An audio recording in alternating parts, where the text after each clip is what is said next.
From Washington, this is VOA News.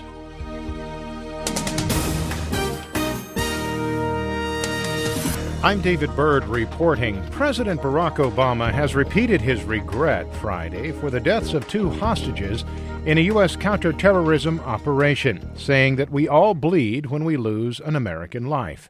Speaking in Washington to members of the U.S. intelligence community, Mr. Obama said the news that American aid worker Warren Weinstein and Italian Giovanni Porto had been killed was hard for him to absorb. We're going to review what happened. We're going to identify the lessons that can be learned and any improvements and changes that can be made. And I know those of you who are here share our determination to continue doing everything we can to prevent the loss of innocent lives. Mr. Obama's comments came just one day after he announced the deaths of the 2 hostages who were being held by al-Qaeda on the Afghanistan-Pakistan border. A U.S. official told VOA Thursday the 2 men were killed January 14th during airstrikes by drone aircraft. A U.S. Defense Department official says tensions in the Arabian Sea have lessened over the prospect of Iranian ships delivering weapons to Houthi rebels in Yemen. Pentagon spokesman Colonel Steve Warren told reporters Friday that an Iranian naval convoy headed for Yemen has changed course and now appears to be on course to return to Iran. The Pentagon has deployed U.S. warships to Yemeni waters to ensure that key Gulf shipping channels stay open. Meanwhile, the United Nations says the civilian death toll since a Saudi-led bombing campaign started late last month is estimated at 551, including 115 children. After a brief calm in the Yemeni capital, Sana'a, the airstrikes continued on Friday. This is VOA News.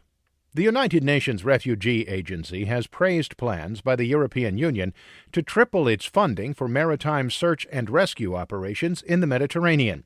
The UN High Commission for Refugees said Friday that broadening search and rescue operations is an important step. However, UNHCR spokesman Adrian Edwards added that refugees must have some other avenue to get to safety if the problem of refugee deaths at sea is to be solved. Efforts still need to be made to address the root causes pushing people to flee and to support governments in truly protecting refugees and others more effectively, ensuring full respect for their human rights. Europe's border protection agency Frontex also welcomed the decision to increase funding, which resulted from an emergency meeting on migrant safety Thursday in Brussels. Thousands of people and several world leaders gathered in Armenia Friday to mark the 100th anniversary of the World War I killing of Armenians by Ottoman Turks. Guests visited a memorial, a hilltop monument leaning inwards toward a flame set in a sunken bowl. Each guest put a yellow carnation on a forget-me-not wreath, the anniversary symbol. Speaking at the site in the capital Yerevan, Armenian President Serge Sarkisian thanked world leaders for their presence and their commitment to human values by saying nothing is forgotten. Armenia refers to the killing of up to 1.5 million Armenians during World War I as genocide. Turkey accepts that many Christian Armenians were killed in fighting during the war, but denies it amounted to genocide. UN Special Envoy Angelina Jolie has pleaded with world powers to help millions of Syrian refugees. Speaking in New York Friday, Jolie also sharply criticized the UN Security Council for its lack of action to help Syrian refugees and war victims. International humanitarian law prohibits torture, starvation, the targeting of schools and hospitals. But these crimes are happening every day in Syria.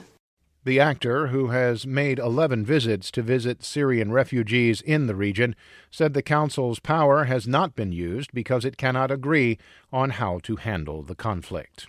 And U.S. authorities asked visitors to leave the Statue of Liberty in New York Friday after a report of a suspicious package. The National Park Service said in a statement later Friday that all visitors and personnel were safe.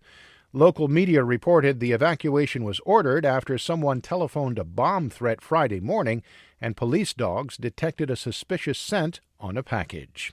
For more on these stories, visit our website, voanews.com. I'm David Byrd in Washington.